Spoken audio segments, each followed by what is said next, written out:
নমস্কার বন্ধুরা, সবাই কেমন আছেন? আশা করি খুব ভালো আছেন। সবাইকে জানাই স্বাগত মৌসুমি কুকিংস ভিডিওতে।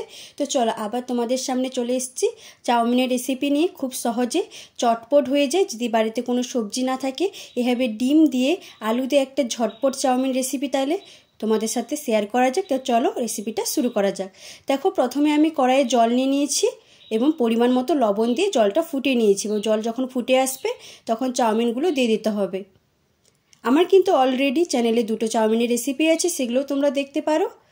দেখো, আমার চাউমিনটা ঠিক আমি হাফ সিদ্ধ করে নিয়েছি। তো কড়াইয়ের মধ্যে অল্প তেল নিয়ে দেখো আলু এবং গাজর ঠিক এইভাবে কেটে নিয়েছি। আলু এবং গাজরটা ভেজে নেব। হালকা লবণ দিয়ে আলুগুলো ভেজে নেব। আমি কিন্তু এখানে কোনো রকম এখন হলুদ ইউজ করব না। তো হালকা নাড়াচাড়া করে ঢাকনা চাপা দিয়ে দেব। তো এটা একদিকে হতে থাকুক। এখানে দেখো যে চাউমিনটা সেদ্ধ করেছিলাম, তো এর মধ্যে সামান্য একটু সাদা তেল দিয়ে ভালো করে মাখিয়ে রেখে দেবো যাতে আরও সুন্দর ঝরঝরে হয়। দেখো চাউমিনটা কত ঝরঝরে হয়েছে। তো চলো ঢাকনাটা খোলা যাক। দেখো আলুটা ঠিক এবার হাফ ভাজা হয়ে গেলে তখনই কিন্তু আমরা হলুদটা দিয়ে দেব। তো পরিমাণ মতো হলুদ দিয়ে ভালো করে একটু নাড়াচাড়া করে নেব। তো দেখো আমার কিন্তু আলুটা ভাজা ঠিক হয়ে গেছে। দেখো আলু ভাজা হয়ে গেছে। এবার কড়াইয়ের মধ্যে খুবই অল্প পরিমাণে সাদা তেল দিয়ে রসুন কুচি দিয়ে দেবো। রসুনটা একটু লাল লাল হয়ে গেলে এখানে কাঁচা লঙ্কা আর কাঁচা পেঁয়াজ দিয়ে দেব। দিয়ে ভালো করে একটু ভাজা ভাজা করে নেব।